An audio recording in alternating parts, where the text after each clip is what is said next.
തുടർച്ചയായി 16ാമത്തെ വർഷവും ജൈവ മഞ്ഞൾ കൃഷി ചെയ്ത് സലീം കാട്ടകത്ത് 3 ഏക്കറിലധികം സ്ഥലത്താണ് ഇത്തവണ മഞ്ഞൾ കൃഷി ഇറക്കിയിട്ടുള്ളത്.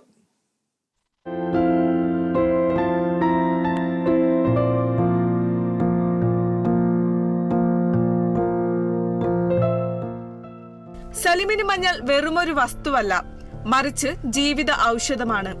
15 വർഷം മുൻപാണ് തൃശൂർ വെള്ളാങ്ങല്ലൂർ സ്വദേശി കാട്ടാകത്ത് സലീം ആദ്യമായി മഞ്ഞൾ കൃഷി ആരംഭിക്കുന്നത്. 2009 വന്ന അസുഖമാണ് സലീമിനെ മഞ്ഞൾ കൃഷിയിലേക്ക് വഴിതിരിച്ചുവിട്ടത്. ശരീരത്തിൽ പഴുപ്പ് വന്ന രോഗത്തിന് പല സ്ഥലത്തും ചികിത്സ നടത്തുകയും ശസ്ത്രക്രിയ നടത്തുകയും ചെയ്തു. എന്നാൽ അസുഖത്തിന് ഒരു കുറവും ഉണ്ടായില്ല. തുടർന്ന് ഇരിങ്ങാലക്കുടയിലെ ഒരു ആയുർവേദ ഡോക്ടറെ കാണുകയും നെല്ലിക്ക നീരിൽ മഞ്ഞൾ ചേർത്ത് കഴിക്കാൻ നിർദ്ദേശിക്കുകയുമായിരുന്നു. മഞ്ഞൾ ചികിത്സ ഫലം കാണുകയും രോഗം ഭേദമാവുകയും ചെയ്തു. തന്റെ രോഗം മാറ്റിയത് മഞ്ഞളിന്റെ പ്രധാന ഘടകമായ കുർക്കുമിനാണെന്ന് മനസ്സിലാക്കിയ സലീം പ്രതിരോധശേഷി കൂട്ടാനും ക്യാൻസറിനെ അടക്കം പ്രതിരോധിക്കാനും ചർമ്മ സംരക്ഷണത്തിനും ഉൾപ്പെടെ നിരവധി ഔഷധ ഗുണങ്ങൾ മഞ്ഞളിലുണ്ടെന്ന അറിവിൽ നിന്നും കൃഷി ചെയ്യാൻ തീരുമാനിക്കുകയായിരുന്നു.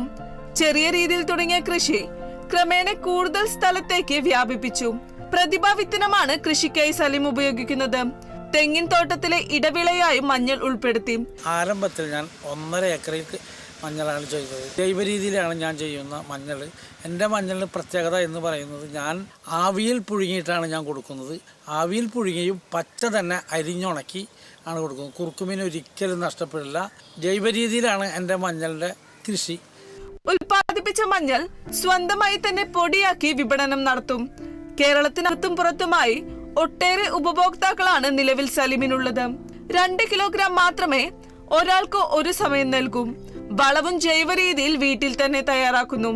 കീടങ്ങൾക്കെതിരെ ജൈവ രീതിയിലാണ് പ്രതിരോധം. നിരവധി പ്രമുഖർ സലീമിന്റെ കൃഷിയിടം സന്ദർശിക്കാൻ എത്തിയിട്ടുണ്ട്.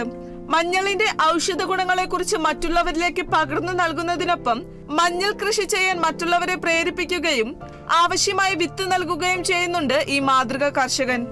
Kerala vision news, Thrissur.